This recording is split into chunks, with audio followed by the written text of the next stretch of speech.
I'm Nancy Tabis. I am one of the chairs of this event, and I'm the vice chair of the Women's Committee. I want to introduce you at this time to the Williams Director of the Penn Museum, Dr. Richard Hodges.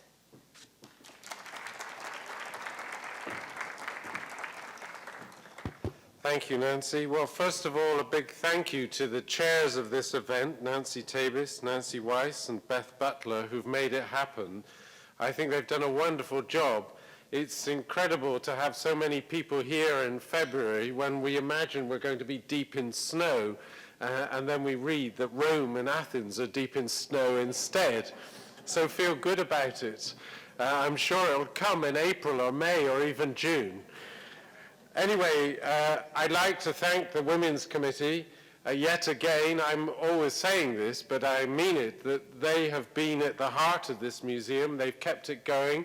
They've kept it going for a great many decades, and there are many faces around this museum who know it much better than anyone who works in the museum through all the efforts and all the investment they've given to this museum. So thanks to the Women's Committee yet again. I'd like to draw your attention to your sparkling green bags, which contain the latest issue of Expedition, which is edited by the previous speaker, Jane Hickman.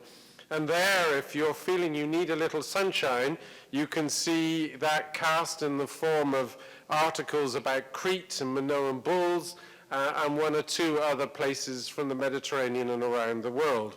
The next expedition will be devoted to Maya 2012, which opens here with a great gala event on the 4th of May. I hope we'll see many of you. The President of Honduras himself will open it on that evening. And then the next morning, the 5th of May, there will be hopefully a grand event that will lead to the end of the world on the 23rd of December. So I won't be here on the 23rd of December, but no, I'll think of you and hope we all are still around on the 24th. The last thing I want to say is just a word or two about what my son, or rather the person my son calls Jajet. Jajet is your speaker today. Jajet is none other than Janet Monge. And Jajet is arguably our best known speaker in this museum, someone we're proud to call a curator here, but she's also the person who's brought to the fore our Morton collection, which is the largest collection of physical anthropology remains in North America, around which we are hoping to create new storage and an exhibition with the American Philosophical Society next year, none of which she's going to talk about today. But what I did want to say was that for Jajet, we are starting to build a new laboratory down in the West Wing as part of the renovations that are going on there. We've got a great deal of the funding for it, but we're still looking for more. And so as you listen about cavemen and home decor, we still need to paint Jajet's laboratory. Anyway, she's a very special speaker. I know I'm going to hand the podium over to someone who's going to tell you what kind of cave and what kind of castle Jajet will talk about. Thank you all again.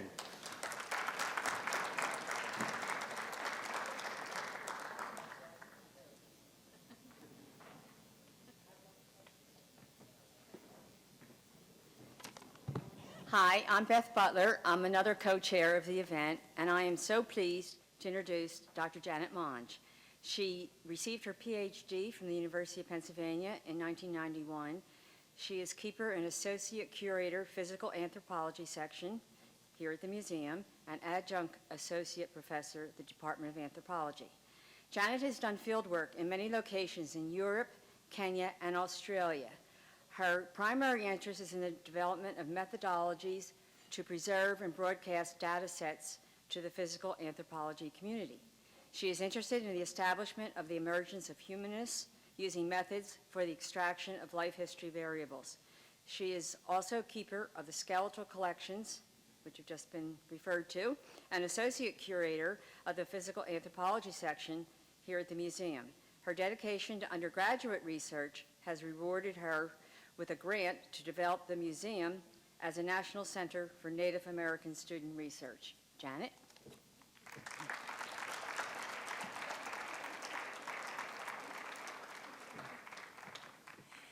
Thank you, everyone. I got great amusement in talking to a friend of mine in the anthropology department and said that I was giving a talk in a series that had to do with home decor, and my anthropology friend said to me, "How could you be asked? You have absolutely no taste whatsoever." And she actually then referred to the way I normally dress as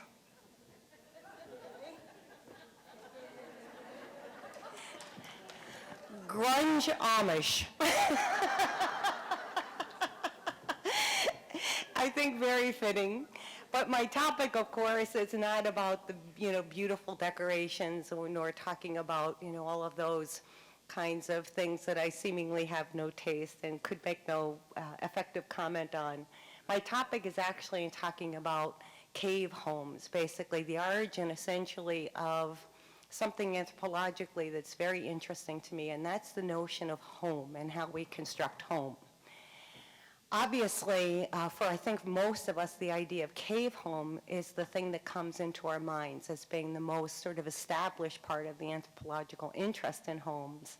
But really what I want to do is take you even further back. Being my own person and being an anthropologist, I'm interested in why humans have homes and what does it mean to have a home. So bear with me on this. The anthropologist in me is going to come out.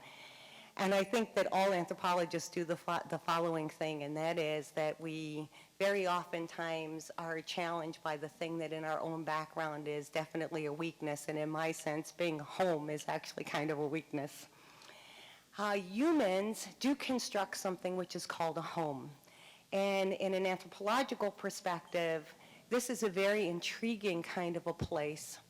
It is a unique kind of construct in the primate world, the relatives, the animals that were most sort of closely related to the primates. They have no construction of something which is home. They have very elaborate social lives. They interact with each other on a number of levels in a way very similar to humans. But the actual construction of home in a home place is something which is really, in fact, unique among humans. So how did this emerge, and why did it emerge? Chimpanzees, for example, our closest living relative, actually do construct places where they go to on sort of daily rounds to sort of live out and live into the evening times. And what's actually shown here is a nest in a tree, which is constructed by a chimpanzee, a night place that they go to. And that night place that they go to is something which is very temporary. They choose a new location every evening. This is in distinct contrast to humans who, day after day, go back to a place. And oftentimes we call that a home base when we're trying to make a reference to it from a deep anthropological perspective. So why do we have a home place?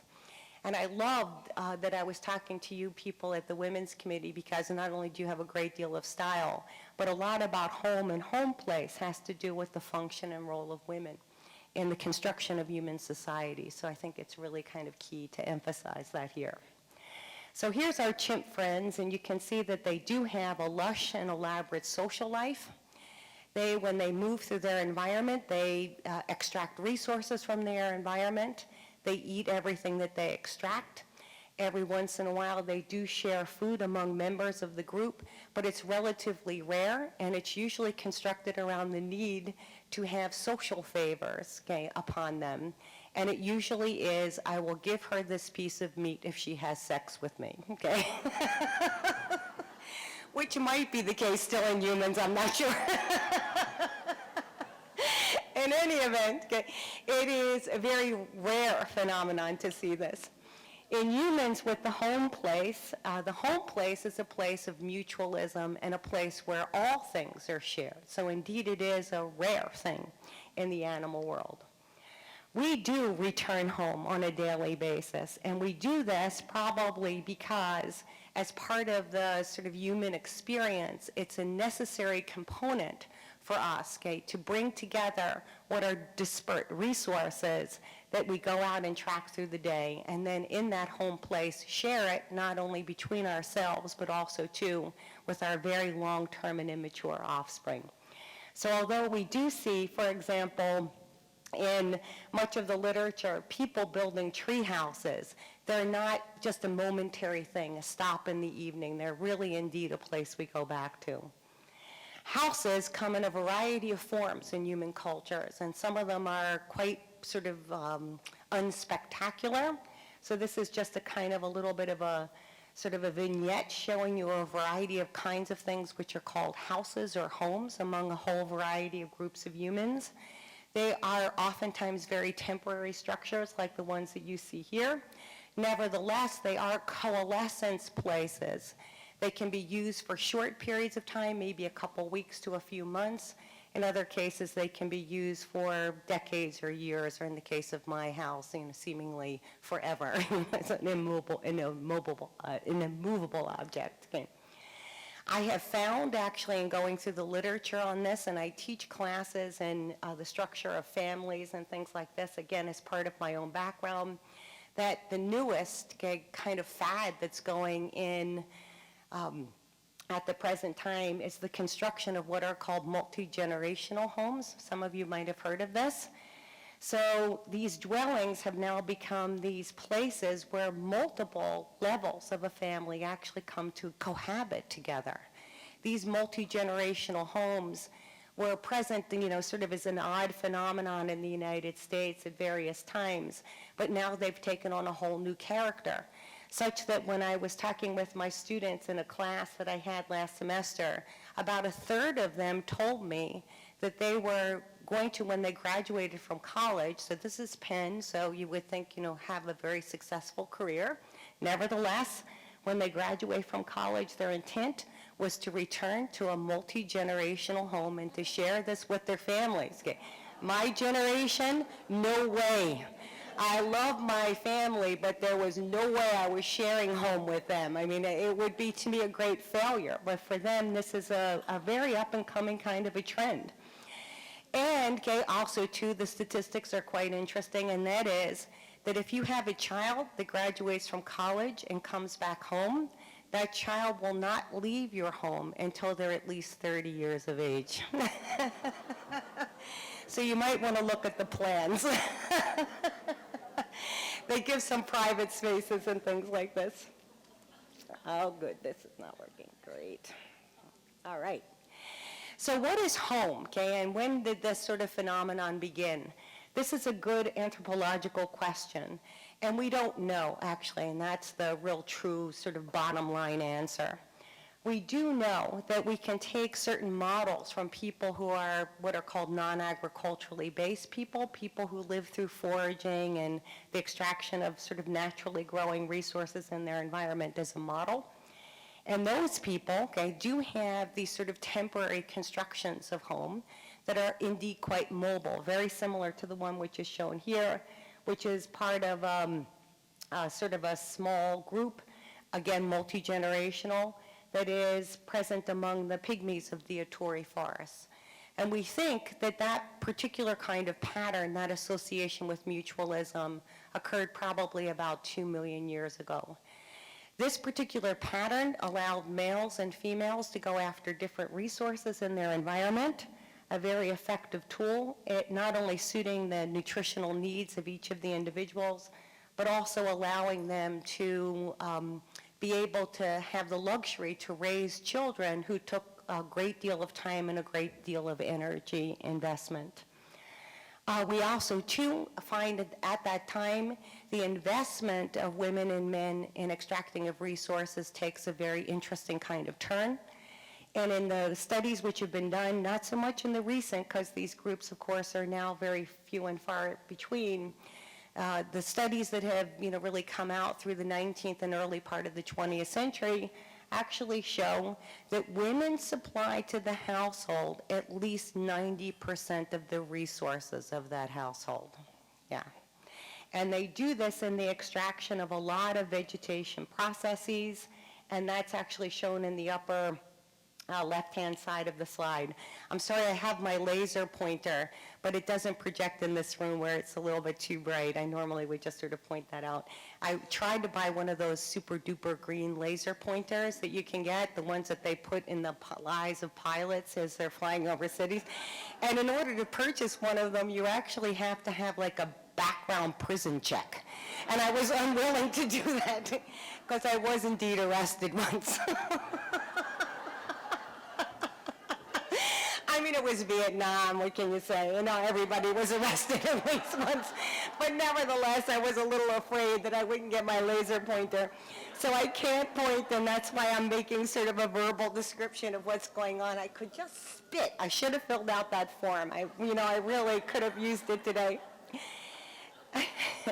This allowed males to actually go after much rarer kinds of resources, but nevertheless key ones in the family. The key resources would be all kinds of things which were associated, for example, with bringing in of meat, okay, the going out and hunting animals, those kinds of things. A very iffy kind of business. But based on the stable structure of what the women would bring in, the males could take part in these iffier kinds of activities. So this leads into humans, what is really kind of a mutualism and a sharing, which is really probably one of the key and often overlooked features associated with humans. It also allows for the construction of family with children that are very dependent upon their parents for long periods of time, in the case of probably many of you in the audience, till about the age of 30 or so, maybe even a little longer, depending on what that means. But those iffy materials are key. I'm sort of downplaying them a bit, but they are key, and this kind of resource is key to those family situations. You'll see many reconstructions of this that go and give you little vignettes or little views of this in human evolution, and a few of them are actually presented here. This is actually just a kind of a montage of the sharing of people of food at a table.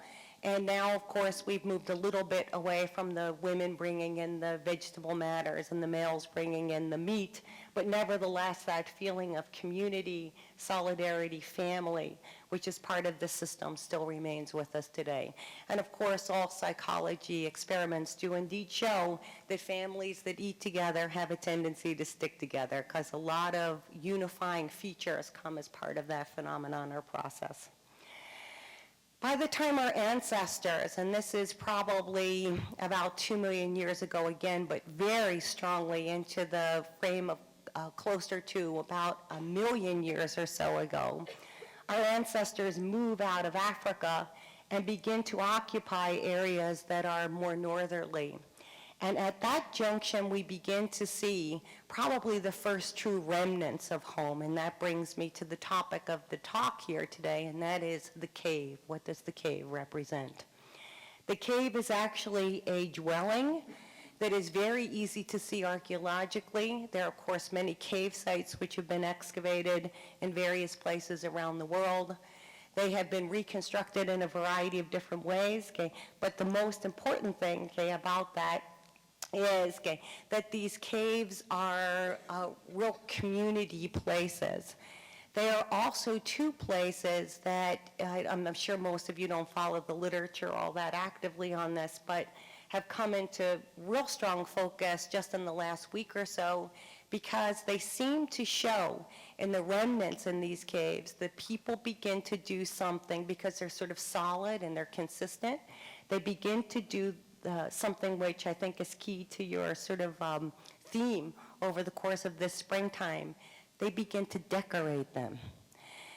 And our first evidence is actually much later than this sort of 100,000 year sort of time frame that I'm sort of alluding to at this point. But this week, what happened is an article came out in the Proceedings of the National Academy of Sciences. This is, again, the academic in me that has to say this stuff. In the Proceedings of the National Academy of Sciences, that actually shows that at a site that it's very ancient or deep, although there's no paintings. I'll show you paintings, as we see in some of the later in time people, but they actually have pigments. and the pigments are transported to those places. We don't have any remnants of what they painted, but we know they were collecting them, so they're painting something. They're taking those homes and they're making them into something individualized, and something for them is constructed around meaning and beauty. The first caves that we actually have any evidence of where we have human occupation are actually in the northern part of China. This is actually the site of Zhugudian, which is right outside of the modern city of Beijing.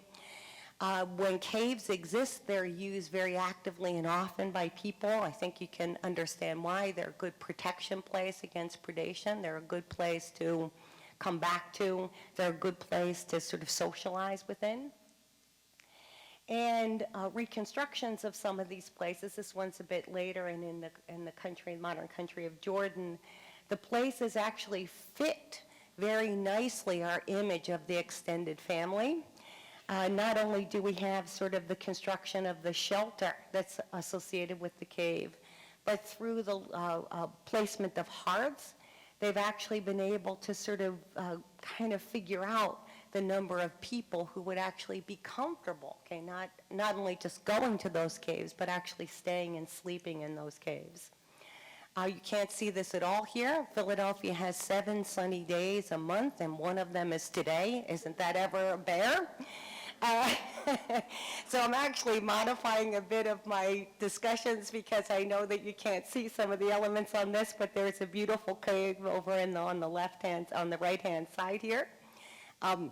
Many of the caves, of course, are occupied in various phases of human evolution.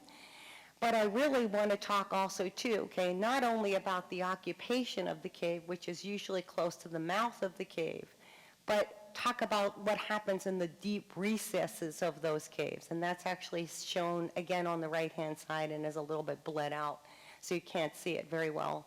And those are the places which are usually constructed around a series of cave paintings, the function of which is not totally agreed upon within the anthropological literature, although we know that they're not actually living places. So the great caves, the great cave paintings that many of you think about when you think about Europe, those places are not living places. Those are places that are serving another function, okay? And probably a very important social function, maybe part of education, maybe associated with symbolism and spiritualism and those kinds of things, okay? We do have some constructed sites that have been excavated that are actually of structures. You can see this one goes back about 400,000 years. I didn't want to leave you thinking that our ancestors indeed only dwelled in caves. Okay, that's not really the case. We do have other kinds of evidence that show what would be called open air sites and perhaps something constructed in those open air sites. Our issue, however, is going to these recesses, these deep places now, and looking at the cave paintings which are present there. In Europe, okay, on other places it's a bit different, but in Europe we actually have these deep recessed cave paintings that go back greater than 30,000 years. I'm going to show you some images of those. Again, a little bit bled out, but I wanted to just give you an impression that there are many types of animals which are painted into these deep recesses. You can see by the spikes on there that there seems to be a preponderance of paintings which are associated with animals that you might actually call ones that they would predate upon, that they would be eating relatively regularly. However, they also painted the big cats, for example. So there is an issue as to, beyond just sort of the culinary part of this experience, but there is an issue which is associated also too with a representation of all different kinds of animal forms. So they've got the carnivores in there. Many of the caves, and I want to also just spend a moment and talk about this in this context, actually have erosion of the cave walls, as I'm sure some of you have heard about from various kinds of avenues, including calcium carbonate, that actually serves to erode the paintings. And I'm saying that because we don't know if humans have been painting caves for a really long time, because we probably couldn't extract that evidence due to deterioration of the cave walls. But at places like Lascaux, you can see at least a little bit the beauty of the images, okay, which are presented there. There's many things that we have no understanding of the symbolism represented. There's dots, there's things that look like bars, almost like cage-like. Humans are rarely, if ever, represented. At Lascaux, there is one image of a human, and the human is painted very unlike these beautiful paintings you see of animals as a stick figure with a bird head. Again, meaning is unknown. So people sometimes think that they're training images associated with hunting. And then Chauvet Cave, which I'm sure some of you have heard about. Absolutely gorgeous images. Also a complex cave, and the paintings are deep within the recesses, okay? It may be that they're training areas, okay, for hunters, and this is Janet Monge spearing a rhino, okay, in Crappena Park. There's one anthropologist who actually makes the case that Neanderthals were specialized rhino hunters, which is kind of amusing to me because if you've ever been around a rhino, that you know that you can't actually kill them with a high-powered rifle. So why you would specialize in trying to kill them with a spear is a true, sort of a truly stupendously stupid notion. But in any event, we had to, of course, immortalize me in the efforts to kill a rhino. And I do want to show you this site, which did recently come out, dated to between 200 and 250,000 years before present. The pigments were indeed present, again, washed out on the right-hand side, but it actually is liquid ochre, which is present at the site. So we know that they were not only just using the earth mineral, but they were actually putting it in a liquid form and painting something, okay? My personal feeling is that they were painting each other, and that they were using each other as parts of mobile art, okay? And that, of course, we have many human groups that do that, okay? And they do have much symbolism associated with it. The idea of home and family and the sort of classic way, the house kind of structure way, is a relatively recent invention in human history. This is my last slide. You'll be happy to know when they told me I had to talk for 20 minutes, I almost panicked. Okay. And those house structures like this, Jericho is actually shown on here, as is Chateau Holyoke. Okay. Mesa Verde. These structures actually come very late in human history, only within the last about 10,000 years or so. Most of human history was spent either using natural structures for home or had these very temporary kinds of constructions of home.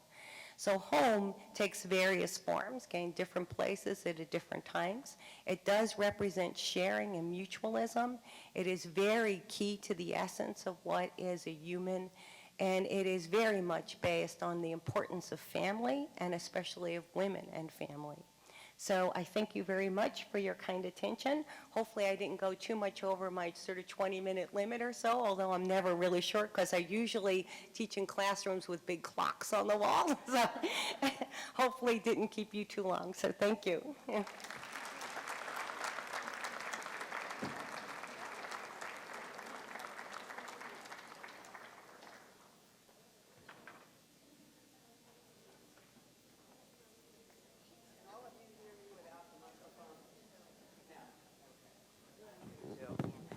Okay, may I do that? No, I'm okay.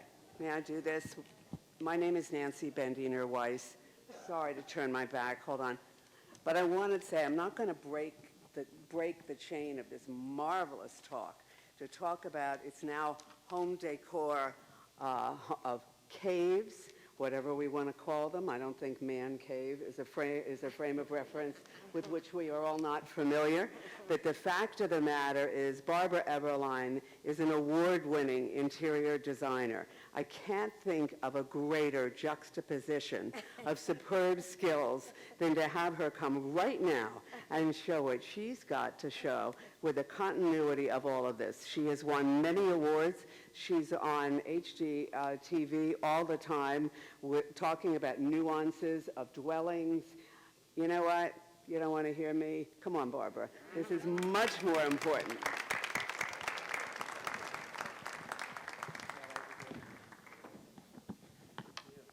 Thank you, everybody. Wow, this is sort of personal vindication day for me, and I'll tell you why in a minute.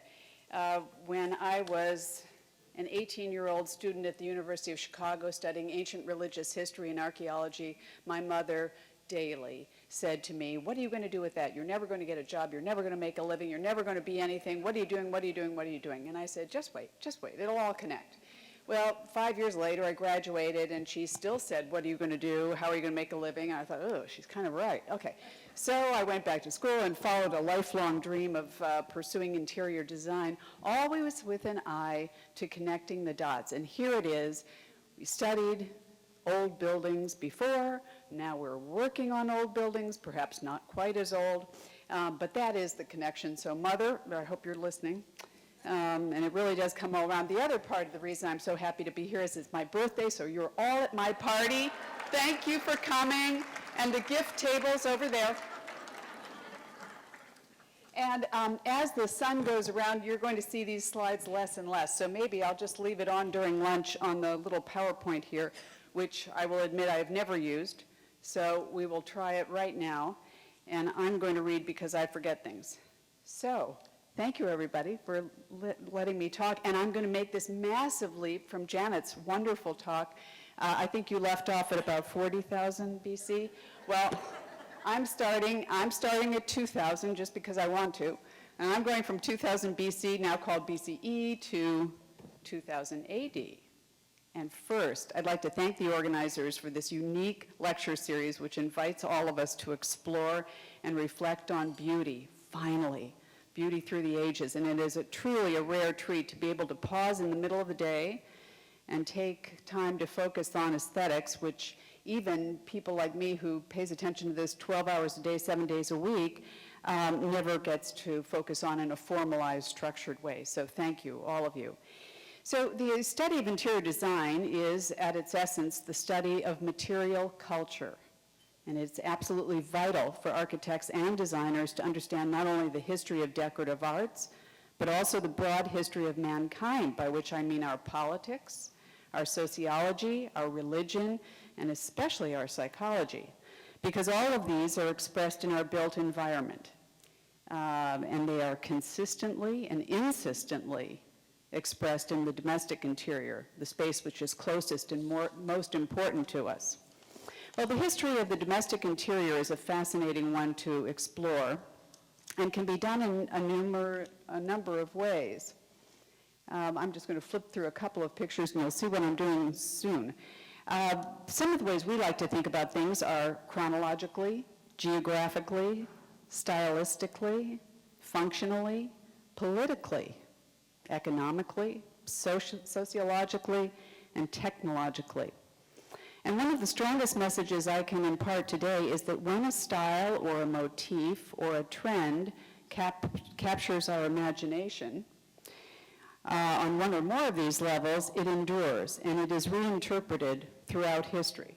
For example, if you were able to see these images on the screen, you would look upper left and probably all of you would recognize the excavations at Pompeii, which were discovered, much to everyone's amazement, in the 19th century.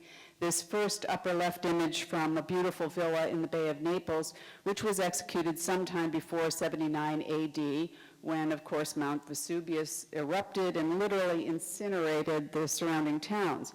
Now, this was incredibly tragic for them, but from an archaeological standpoint, incredibly illuminating for us. So as we move around these images and study the culture that's expressed there and how it affected the modern world, you see 19th century drawings, 19th century paintings, upper right and lower right, and finally lower left. Believe it or not, that is the U.S. Capitol building in one of their meeting rooms. So a style is born and it really never dies. In fact, a client once said to me, "Oh, that Chippendale style just won't go away." And I said, well, that's the point. So sometimes we build classical monuments to house priceless collections of antiquities. And here we are at the Getty Villa, fairly recently completed in Malibu, California, and I recommend everyone going to see that. And sometimes, less frequently, and at great cost, we build pristine recreations of entire ancient Greek villas. This one rather grandly imagined, complete with furniture, lighting, mosaics, bathrooms, and gardens. And this one is the incomparable Villa Carolus in Cap Ferrat, France, which was built in the early 20th century by a dedicated, and I might say very well-funded archaeologist. And admittedly, most of our knowledge about ancient domestic interiors is that of the rich, who could have used more substantial materials, had more possessions, and had the ability to preserve them. But really what we know because of either what has survived or because of what is depicted in what has survived. And once again, if we were able to see these images a little bit more closely, you'd see a fabulous Middle Kingdom, I believe, Egyptian box on the left, and on the right, a Greek vase showing people in chaises, furniture, and a lot of other clues to how they lived. Now, ancient man was far more closely connected to the natural world than we are, so it's no surprise that plant and animal motifs would dominate their forms and ornament. Furniture frequently displayed anthropomorphic and zoomorphic elements. We all know that chairs, look at the left, have arms, legs, knees, seats, and feet. Of course they do. And that vases have necks, handles, and bellies. Well, when a culture enjoys economic and political stability, and that gave them the requisite time and money to indulge in aesthetic expression and explore technological advances, the outward expression became an important message, reinforcing one's status and thereby making a clear statement of power. It was true in antiquity, true in the Renaissance. These fellows are enjoying all of their newfound scientific equipment on the top. And at the very bottom, we see, once again, frescoes from Pompeian villas showing their technological treasures and instruments and scientific wonders. It's still true today. So the history of interior design can be traced through the history of furniture, where we see constant waves of recreation, then inspiration, then innovation. The endless process of being influenced by preceding styles, trends, and advances results in refinement and redirection, always enriching and expanding the aesthetic language. This is a little chart, which is one of our favorite cheat sheets. We have many of these around the office that follows the history of furniture from William and Mary to the present day, and you can just watch those legs morph, and it's really a lot of fun. And in Europe and in America, from the Renaissance to today, we see these styles emanating from monarchs on the left and makers on the right. Frequently, these were the famous designers and architects of the day, but also influenced by modes and by movements and by moments in history. And throughout history, rulers have sought to make an impact on the world and mark their reigns with a new direction. This is true today as we watch each American president redecorate the White House, expressing their character and values through their own personal style. 19th century run amok on the left, Jackie Kennedy on the right. So the history design certainly encourages the compare and contrast model of study, which we're also familiar with from college days, and it's especially illuminating as we watch the divergent messages people sought to express. So one can express belonging to an identifiable group. And historically, this might have been a survival tactic to ensure inclusion in a protective group, or it might have been an expression of common beliefs, religious, political, otherwise, or it might have been a statement about how far up the aesthetic food chain one has moved by surrounding oneself with trappings recognizable to others, but just beyond their reach. Well, Ralph Lauren has made a fortune luring us into belonging, although it was always framed in an environment that was just beyond our reach. And Alexander McQueen gives us a more complex statement to ponder, with references to familiar motifs, but also alienation and isolation from the norm. And this notion of identification and belonging is seen in architecture and design constantly. In the 1950s in America, look at that, anybody remember that? There was a fervent desire to return to the perceived normalcy, and thus was born acres upon acres of utterly uniform suburban housing developments, a very effective way to reinforce the sense of inclusion and security. Less frequently, there was a desire to set oneself apart completely, to reject one's background and traditions, and set out on an individual pursuit of otherness. Presumably, there's only one person in that igloo, and these other structures, these isolated towers that populate Ireland, of all places, are real interesting forms to study. In a broader example, it can be argued that only when we achieve a certain level of, oh, the person whose cell phone, Lynn Mack.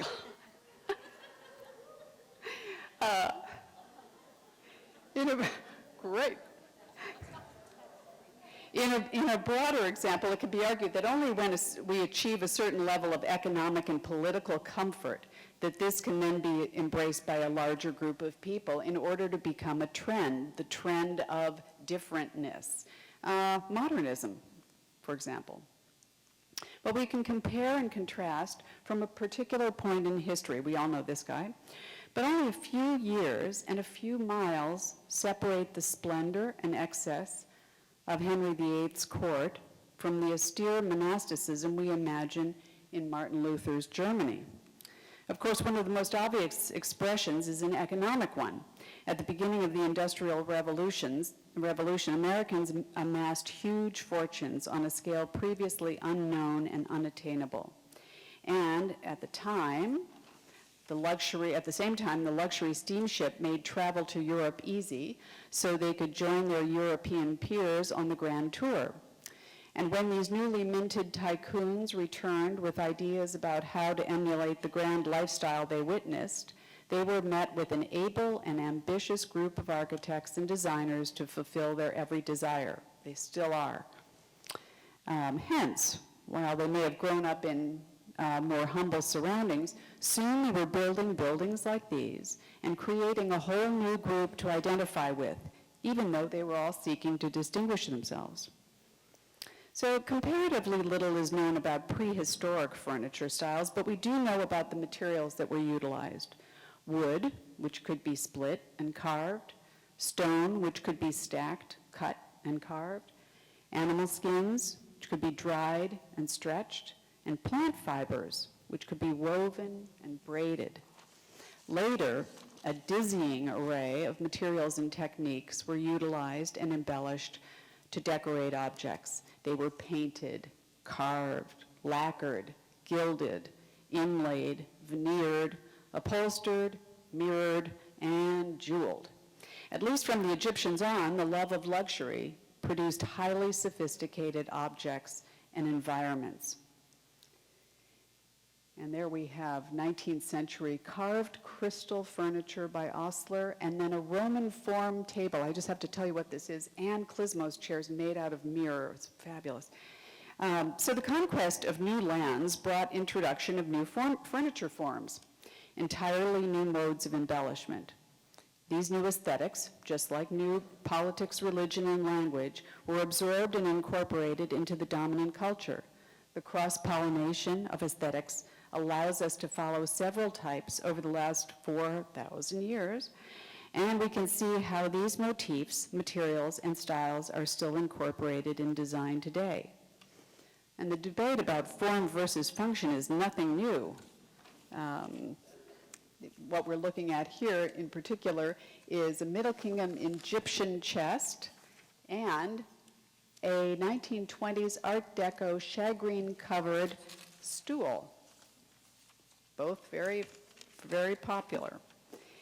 And when we look at various forms throughout history, we're looking at chairs, couches, benches, folding stools, beds, tables, chests, cabinets, desks, all the same materials. What we did here was just take a look at what happens when you look at ancient vases, then ancient pedestal sinks, and then modern pedestal sinks. Thank you, Cheryl Wagner. On the left, we see Pompeian paintings, wall paintings showing beautiful silver tea service and a very contemporary silver tea service. We see Egyptian lacquered boxes, beautiful black lacquering with gilded ornament raised, and on the right, chinoiserie ornament on a 17th century piece. On the left is a woven bench with an Egyptian foot, and on the right, a Wagner chair showing the same weaving. Now this is absolutely exquisite Roman glass. You have a beautiful collection of it here. Of course, we think of this. Anybody missing the Missoni reference?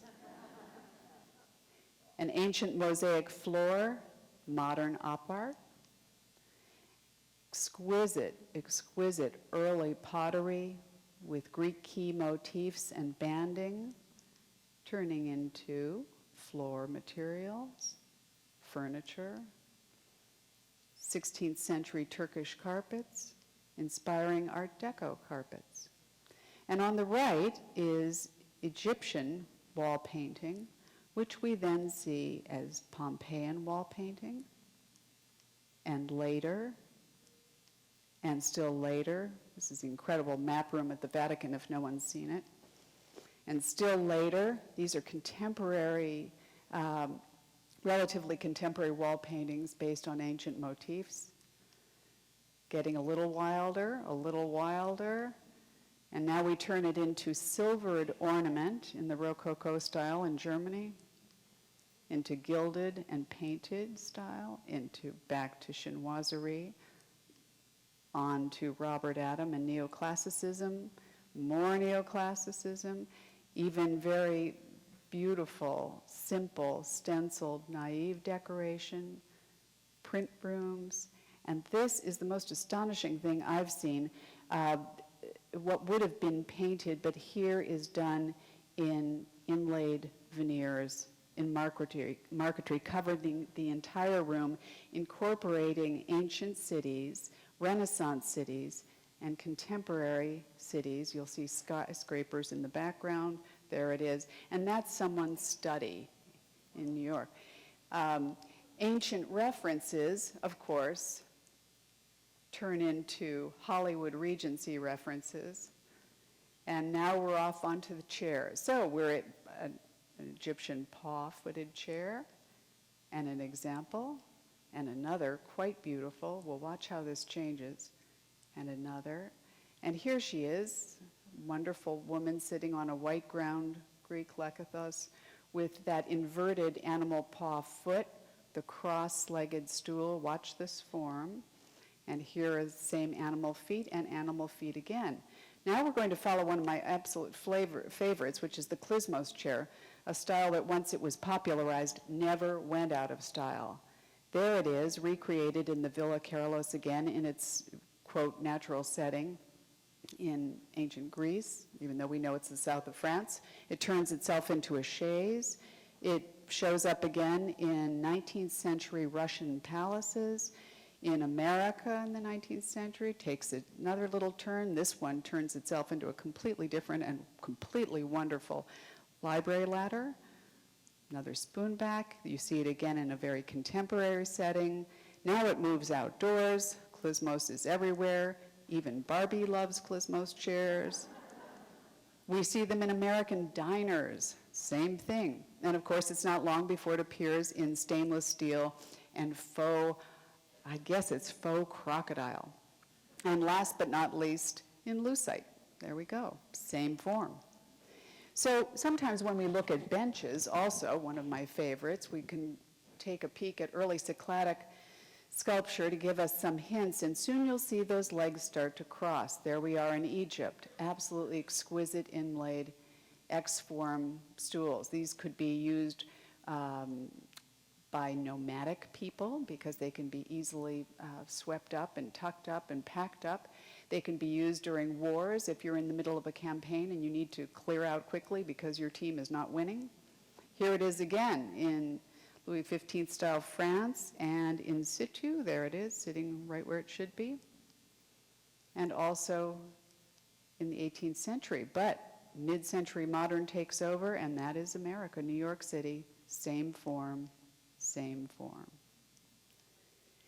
And finally, the chaise. Now, the chaise has a long and illustrious history, especially with the Greeks, because they so loved to recline while eating. And there was an expression of leisure equals luxury and luxury equals leisure. So here we go. She's reclining in a very poofy, cushy chaise, a beautiful Pompeian example, in situ. This is now restored in the museum, in the Metropolitan Museum in New York. And here's an individual shot of that same chaise and bench. So watch the form, watch the arms, and watch the legs, and you'll see what happens. Everyone knows Madame Recamier can't get off the thing. In fact, we even call it a Recamier now. And she too has a little footstool to help get up. When we get really fanciful and go to England, in the Brighton Pavilion, ta-da, there's another one. And another beautiful, somewhat more austere style. And we are now slipping in a few images of our own work. We'll go back. We do not give up on the style, but my goodness, we certainly do get grand as Victoriana takes over the world. And then we calm down a little bit, go into arts and crafts, into Art Nouveau. We're going into the 20th century now, and things get sleeker, slimmer, different materials, different versions of those legs. We can even rock. Now we're mid-century, still mid-century, getting stranger. One of my personal favorites. This was produced in the 1960s by Stendig, and I will show you a picture of it from my house. Ta-da, there it is, overlooking the favorite spot. And here we are in the 60s, the 70s, I don't remember, the 80s or 90s with Frank Gehry going quite mad with the corrugated cardboard, still a beautiful classical style. And then Zaha Hadid takes off, and there's where she lands, and it almost looks like she's landed in that spaceship. So what does that tell us about ornament and design? One of the things it tells me is that you can constantly look to the past for enrichment, enlightenment, and a future direction. And I'm just going to very quickly, because the time is late, I realize, run through a couple of influences and then show you how things get worked in, obviously on a smaller scale, into some of our work. So there's gorgeous ceilings, going to ceilings, brand new. Hollywood Regency, going to new, very chic Regency. We were inspired by the stained glass windows of Notre Dame, and there's a window in the Barbizon in New York in a very odd location requiring some sneaky drapery treatments. Beautiful Gothic architecture in the ceilings. And here is a building that was just restored at Cabrini College, showing the same kind of tracery on the ceilings, beautiful Gothic details. And we saw before the tented rooms. We saw the folding stools that were used in campaign, and this was popular in the Napoleonic era. So we see draped rooms leading to draped rooms and draped beds, leading to faux draped bathrooms, one of my favorites. Libraries, give us libraries. This is Ardrossan. And in contemporary New York City, there is a library, completely different version, but we've taken the same elements.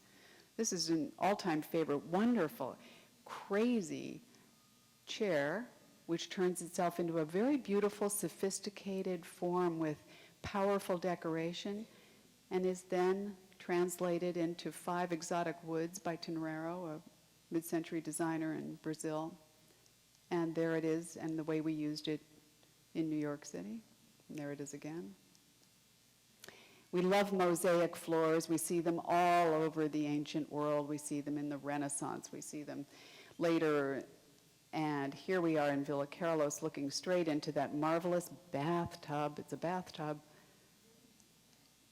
Mosaics, even when they become very small scale and sort of diminutive, inspire us to do things like this bathroom for someone in the Poconos who asked for a mosaic work in his shower, but only the fish that were able to be caught in his lake. Okay. Bathtubs were no big surprise. Here we are in the Villa Carlos. That is a precisely correct ancient Greek tub, but the French took a different twist on it, and we take a different twist on it too, and again. Silvered furniture in the 17th century was just absolutely the rage, 18th century too, for a little bit. And here we are back to that Rococo German palace with the silvered ornament, and we love using silver because it's so unexpected, especially with blue. So there we go again, can't be stopped. Gorgeous neoclassical staircases and ironwork and inlaid floors lead us to this, which is right next to St. Mark's Church in Philadelphia.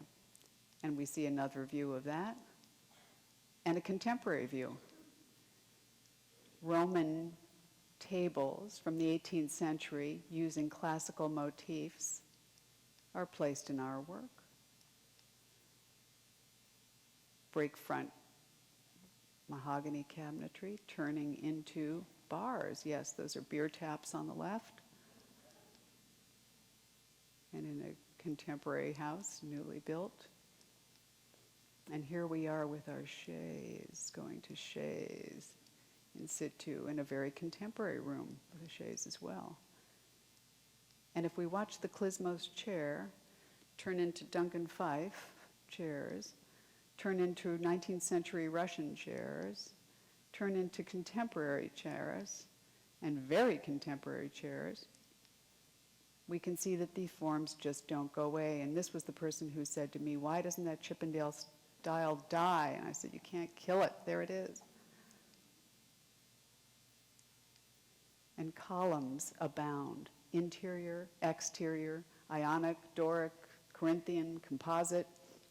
Can't get rid of them. They keep going. We keep adding them. And even wall painting. And we'll see how this changes from Pompeii to an exterior recently done in the middle of Rittenhouse Square. An interior drawing, this is a drawing, not a photograph, obviously, of the Pantheon with that ceiling, leading us to these ceilings, leading us to these ceilings and cupola, and a contemporary one. And here we go with chaises once again, and a contemporary, though done in 19th century version, an apartment for a collector of classical antiquities. Now, the Roland Madonna is sitting in a beautiful throne, but at her feet is a mosaic floor inspired by those ancient tiles. And in West Philadelphia, we find those tiles all over, Mercer and otherwise. We see lattice work in wood interiors all the time, and there it is again. We see 18th century carpets turned into 19th century carpets, appearing in 20th century versions of such, and painted ceilings, going to faux painted ceilings, going to ornamental plaster ceilings. Chinoiserie, 20th century buildings, and late 19th century buildings, and contemporary buildings.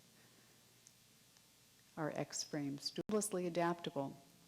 Even chinoiserie motifs appear over and over, and the chest on stand motif, which we saw starting out in the 17th century, it's 18th century, now we're into arts and crafts, into Art Deco, into Fornasetti in the late 20th century, and here it is in place, far corner, once again, and a contemporary version of it.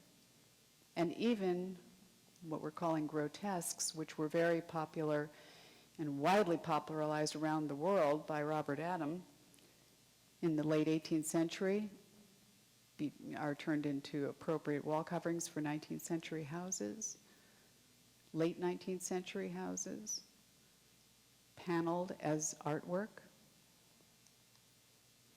and hand-painted Chinese papers becoming the background for new work, and murals just keep going. These are all newly painted. That's the Art Alliance. That one was originally done in the early 20th century.